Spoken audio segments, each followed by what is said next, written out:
Senator Hoeven. Thank you, Mr. Chair.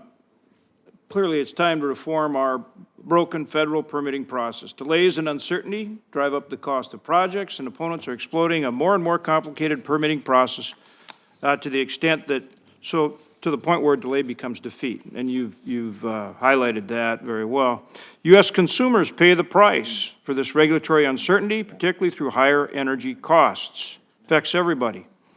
Increasing supply is key to lowering energy costs and attacking inflation, and we need to empower our energy producers with a clear, consistent, and timely federal permitting process. To that end, I've introduced 3 bills. One is the Bureau of Land Management, BLM Mineral Spacing Act, which would remove duplicative BLM permitting regs and better respect the rights of private mineral owners.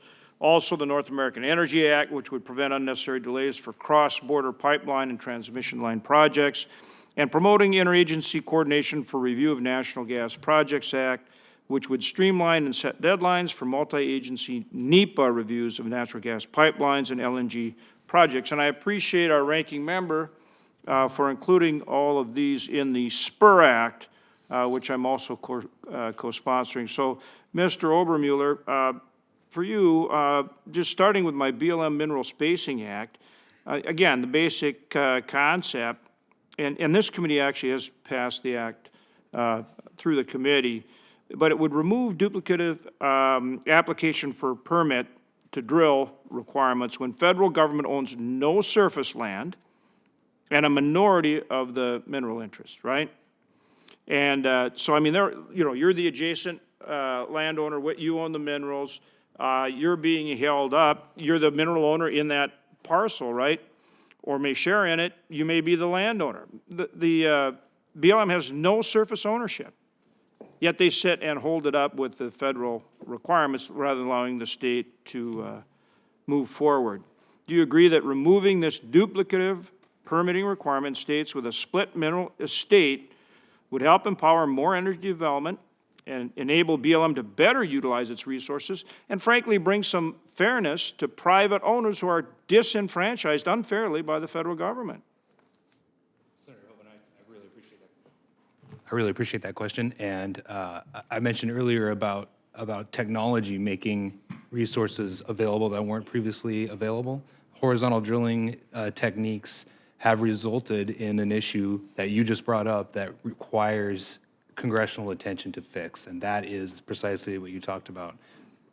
Drill pads and energy projects can be miles away from federal minerals, and they can have, the federal government cannot own the surface at all in any of it, and still, from a minority of a nexus, dictate management prescriptions on private and state land. That is a dramatic expansion of the BLM's authority beyond the lands that they own. And it's very critical to Wyoming and to North Dakota, I know. And it's absolutely unfair, isn't it? I mean, we have pads where you could have, they may be up to 24 wells, I don't know, but 16 or more wells on a pad, and they drill out 3 or more miles in all directions underground, so there's no surface interruption whatsoever. Those kind of things can be held up by the federal government in the kind of cases we're talking about where they don't even own surface acres, right?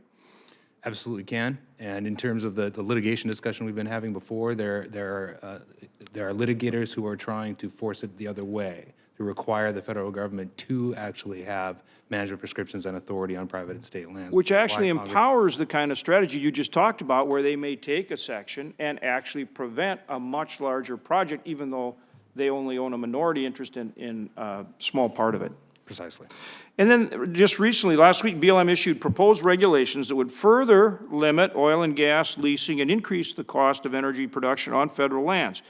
Your testimony raises concerns that this proposal drives up the cost of energy production on federal lands and is layered upon a lengthy and uncertain federal permitting process already in place. Do the administration's policies towards federal energy production encourage or discourage your members from increasing production? And at a time when everybody's fighting inflation and energy is a big part of that, won't this new regulation further hurt our ability to produce energy in this country versus getting it from other countries who may be hostile to our interests and have much worse environmental stewardship? And does that make any sense whatsoever?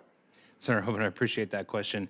And I think you're referring to the new bonding rule that they proposed last week. And what I would say is it absolutely does discourage, and in part because it's a one-size-fits-all approach. In Wyoming, we have very small companies. A third of Wyoming's oil production is produced by 400 companies that individually produce less than 2% of the total. Proposals like the BLM's last week will hurt those companies the most. Very expensive, and there's no opportunity like we have in Wyoming to go into a regulator like I know they do in North Dakota and work on a cost-based bonding system, not a blanket bond where there's no room to talk about what it costs to reclaim a well at any depth. As you said, in many cases, these are small businesses, right, that are the most impacted. The impact of a lot of these regulations is further consolidation to the biggest oil and gas operators. Thank you. Thank you, Mr. Chair.